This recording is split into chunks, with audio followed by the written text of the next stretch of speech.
Assalamualaikum warahmatullahi wabarakatuh. Selamat pagi Ananda Soleh Soleha kelas 4. Bagaimana kabar kalian hari ini? Semoga kalian dalam keadaan sehat dan selalu dalam lindungan Allah.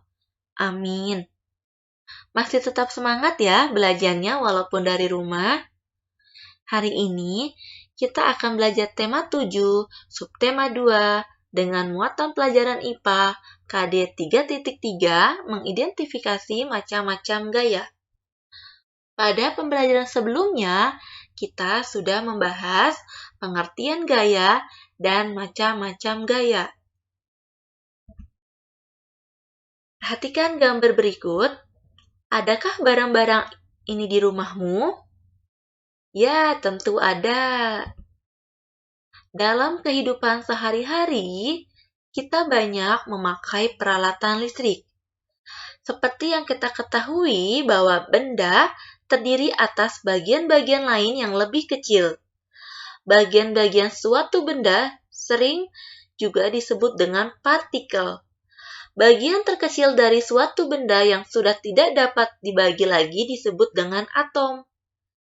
Keberadaan listrik tidak dapat dilihat secara langsung. Adanya listrik dapat diketahui setelah berubah menjadi bentuk energi lain. Misalnya, menjadi panas, cahaya, atau bunyi. Listrik memiliki dua jenis muatan.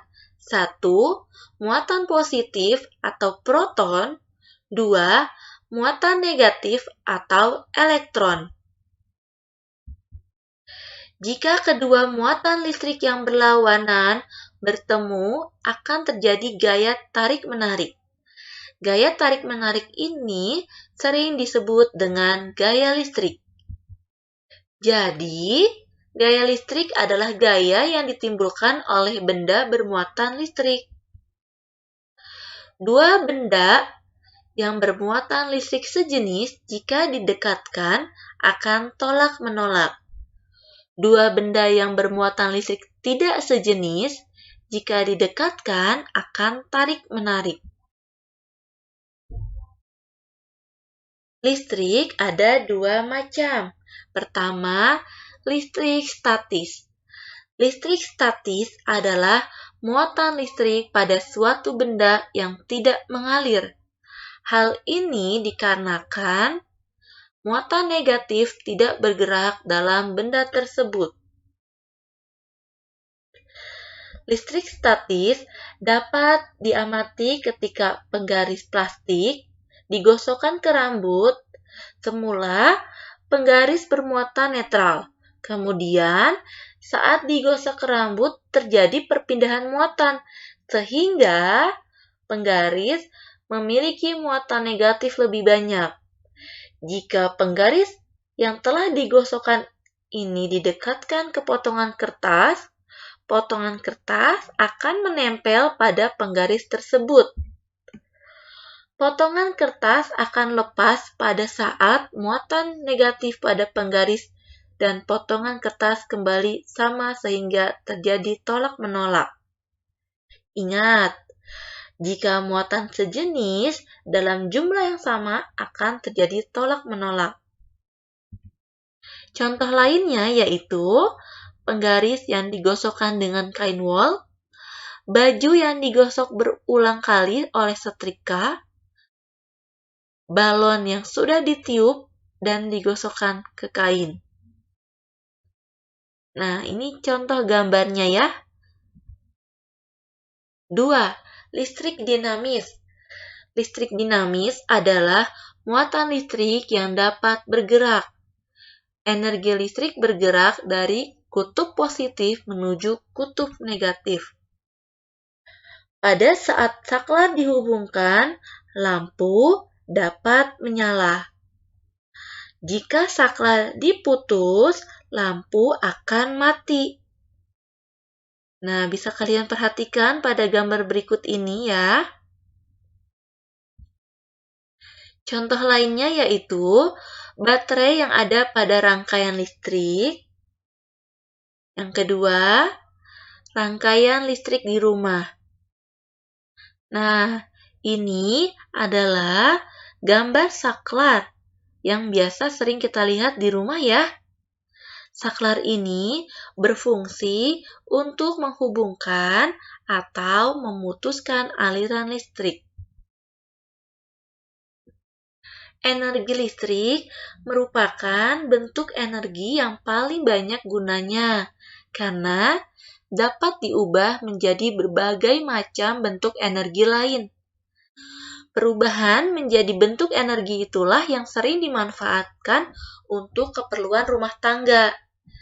Contoh peralatan listrik di rumah tangga yaitu lampu, setrika, televisi, kipas angin, dan lain-lain. Perubahan bentuk energi listrik. Berikut beberapa perubahan energi listrik pada peralatan listrik. Yang pertama, energi listrik menjadi energi gerak. Contohnya yaitu blender. Contoh lainnya, kipas angin. 2. Energi listrik menjadi energi bunyi. Contohnya, bel listrik. Contoh lainnya, radio. Yang ketiga, energi listrik menjadi energi cahaya. Contohnya, lampu. Yang keempat, energi listrik menjadi energi panas. Contohnya, pemanggang roti. Contoh lainnya bisa setrika, bisa magicom. Yang kelima, energi listrik menjadi energi cahaya dan bunyi. Contohnya, televisi. Sumber energi listrik. Benda yang dapat menghasilkan energi disebut sumber energi. Benda penghasil energi listrik disebut sumber energi listrik. Sumber energi listrik yang sering kita gunakan adalah baterai. Baterai disebut pula elemen kering karena di dalamnya terdiri atas bahan-bahan kimia kering. Di dalamnya terdapat batang karbon yang berfungsi sebagai kutub positif. Adapun pembungkus seng berfungsi sebagai kutub negatif. Pada saat digunakan, di dalam baterai terjadi perubahan energi kimia menjadi energi listrik. Jika bahan-bahan kimia di dalamnya sudah tidak dapat berubah lagi, berarti baterai sudah kehabisan energi listrik. Pada saat itu, baterai sudah tidak dapat digunakan. Yang kedua, aki. Berbeda dengan baterai, setelah habis energi kimianya, aki masih dapat diisi kembali.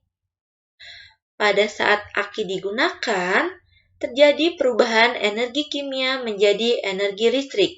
Sebaliknya, pada saat aki diisi ulang, terjadi perubahan energi listrik menjadi energi kimia. Aki lebih praktis daripada baterai. Selain karena dapat diisi ulang, tegangan listrik yang dihasilkan juga lebih bervariasi. Yang ketiga, dinamo.